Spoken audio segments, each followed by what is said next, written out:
AP వ్యాప్తంగా కలకలం రేపిన అనంత నకిలీ పాస్ పుస్తకాల కేసులో కీలక సూత్రధారి వెంకటేశ్వరరెడ్డి ధర్మవరం కోర్టులో లొంగిపోయాడు. మరిన్ని వివరాలు మా ప్రతినిధి శ్రీనివాస్ అందిస్తారు. శ్రీనివాస్, అనంత నకిలీ పాస్ పుస్తకాల కేసులో కీలక నిందితుడి లొంగుబాటు సంబంధించి కోర్టు ఇన్ఫర్మేషన్ ఏంటి?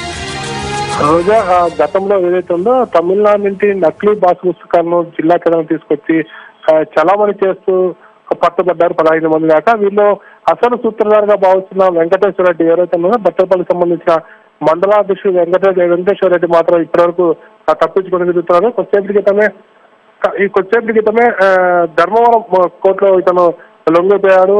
ఈ నకిలీ పాస్ పుస్తకాలకు సంబంధించి ఇతను కీలక సూత్రధారిగా ఉన్నాడు. చెన్నై నుంచి దాదాపుగా 20,000 పాస్ పుస్తకాలను నకిలీ పాస్ పుస్తకాలను జిల్లా కేంద్రం తెప్పించి చెల్లామణి చేసినట్లు పోలీసులు గుర్తించారు. ఆ రోజు మరోవైపు అయితే ఈ కేసుకు సంబంధించి ఇప్పటి వరకు దాదాపుగా 52 మందిని అరెస్ట్ చేశారు. అలాగే దాదాపుగా 6 కోట్ల వరకు నకిలీ పాస్ పుస్తకాలకు సంబంధించి డబ్బులు కూడా బ్యాంకుల్లో రుణాలు పొందినట్లు పోలీసులు గుర్తించారు. ఈ కేసుకు సంబంధించి వెంకటేశ్వరరెడ్డి కీలక స్థితిగా భావిస్తున్న పోలీసులకి మరింత సమాచారం దొరికే అవకాశం ఉంది.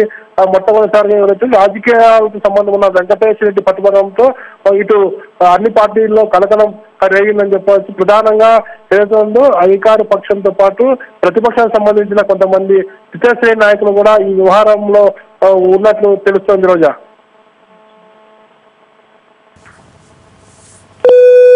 శ్రీనివాస్.